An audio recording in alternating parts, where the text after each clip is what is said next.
മാധ്യമപ്രവർത്തകനും കഥാകൃത്തുമായ കെ.വി. അനൂപിന്റെ പേരിൽ സർഗതുളസി സാഹിത്യവേദി ഏർപ്പെടുത്തിയ പുരസ്കാരത്തിന് ഇ.കെ. ഷാഹിനിയുടെ കാറ്റും വെയിലും ഇലയും പൂവും പോലെ എന്ന കഥാസമാഹാരം അർഹമായി 11,001 രൂപ, ഫലകം, പ്രശസ്തിപത്രം എന്നിവയാണ് പുരസ്കാരം. മാധ്യമപ്രവർത്തനത്തോടൊപ്പം സാഹിത്യമേഖലയ്ക്ക് കനത്ത സംഭാവന നൽകിയ വ്യക്തിത്വമാണ് കെ.വി. അനൂപിന്റേത്. പാലക്കാട് മാധ്യമപ്രവർത്തനം നടത്തുന്ന കാലയളവിൽ യുവസാഹിത്യകാർക്ക് ഏറെ പ്രചോദനം നൽകി. അധ്യാപികയായ ഷാഹിനിയുടെ കഥകൾ തമിഴ്, മറാത്തി, കന്നഡ, ഇംഗ്ലീഷ് ഭാഷയിലേക്ക് മൊഴിമാറ്റം നടത്തിയിട്ടുണ്ട്. കേരള, മഹാത്മാഗാന്ധി, കണ്ണൂർ യൂണിവേഴ്സിറ്റികളിൽ ഇ.കെ. ഷാഹിനിയുടെ കഥകൾ പാഠ്യവിഷയമാണ്. യുവ സാഹിത്യ പുരസ്കാരത്തിന് പ്രീതി മറ്റത്തിന്റെ തപ്തസാഗരം എന്ന കവിതാസമാഹാരം അർഹയായതായും സർഗതുളസി സാഹിത്യവേദി പ്രസിഡന്റ് പവിത്രൻ ഓലശ്ശേരി വാർത്താസമ്മേളനത്തിൽ പറഞ്ഞു.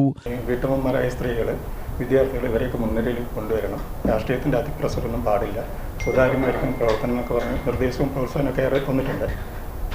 അതോടൊപ്പം തന്നെ ഈ പുതുതലമുറയിൽ എഴുത്തുകാർക്ക് കൊടുക്കാനായിട്ട് 10,000 പുസ്തകങ്ങൾ മാതൃഭൂമി തന്നെ അദ്ദേഹം ഞങ്ങളെ ഏൽപ്പിച്ചിട്ടുണ്ട്.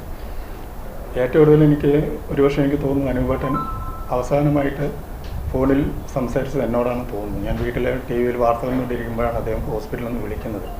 അപ്പോൾ ഹോസ്പിറ്റലിലാണെന്ന് എനിക്ക് അറിയായിരുന്നില്ല. വിളിച്ചു. അപ്പോൾ ഞാൻ അനൂപേട്ട പിന്നെ അസുഖമൊക്കെ ഉണ്ട്, മരുന്ന് കഴിക്കുന്നുണ്ടോ എന്ന് ചോദിച്ചപ്പോൾ അതൊക്കെ അവിടെ ഇരിക്കട്ടെ, വീട്ടിലെ അച്ഛനമ്മയ്ക്ക് എങ്ങനെയുണ്ട് അപ്പോൾ എൻ്റെ വിശേഷങ്ങളൊക്കെ ചോദിക്കുകയായിരുന്നു. അപ്പോൾ വിശേഷങ്ങളൊക്കെ പറഞ്ഞ് ഫോൺ വെച്ച് കുറച്ച് കഴിയുമ്പോഴാണ് ഈ ചാനലുകൾ ഫ്ലാഷ് ന്യൂസ് വരുന്നത്, കെ.വി. അനൂപ് അന്തരിച്ചു എന്ന് പറഞ്ഞിട്ട്. ഒരു എഴുത്തുകാരൻ എന്നതിനേക്കാൾ ഉപരി ആർദ്രം നിറഞ്ഞൊരു മനുഷ്യസ്നേഹിയായിരുന്നു അദ്ദേഹം. പാലക്കാടിൻ്റെ സാഹിത്യ വളർച്ചയ്ക്ക് ഏറെ സഹായം ഞാൻ ചെയ്തിട്ടുണ്ട്.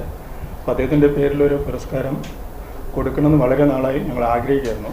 പുരസ്കാരങ്ങൾ നവംബർ ആദ്യവാരം സമ്മാനിക്കും. അജിത് ബാബു, ആർ ദേവൻ, ചന്തു എന്നിവരും വാർത്താസമ്മേളനത്തിൽ പങ്കെടുത്തു. UTV news, Palakkad.